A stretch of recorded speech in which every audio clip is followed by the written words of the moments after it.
તારીખ 19/8/2024 રક્ષાબંધન અને તારીખ 26/8/2024 જન્માષ્ટમી પર્વ નિમિત્તે સોમવારે સ્ટેચ્યુ ઓફ યુનિટી સહિતના પ્રકલ્પો પ્રવાસીઓ માટે ખુલ્લા રહેશે।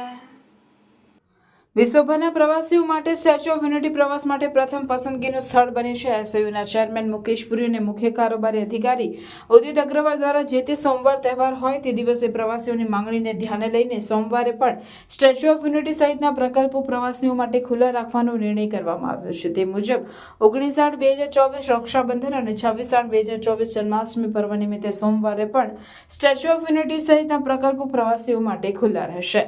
સોમવારે ઉજવવામાં આવતા તહેવારો નિમિત્તે પ્રવાસીઓ માટે તમામ પ્રકલ્પો ખુલ્લા રાખવાના નિર્ણયને અગાઉ ખૂબ સારો પ્રતિસાદ મળ્યો હતો અને એસયુના આ નિર્ણયને કારણે પ્રવાસીઓને શનિવાર, રવિવાર અને સોમવારના મિની વેકેશનનો લાભ મળે છે। તહેવાર નિમિત્તે સોમવારે તમામ પ્રવાસી પ્રકલ્પો ખુલ્લા રાખવાના કારણે બીજા દિવસે મંગળવારે સાપ્તાહિક રજાની પણ જાહેરાત કરવામાં આવે છે, જેથી યોગ્ય મરામત કાર્યવાહી હાથ ધરી શકાય।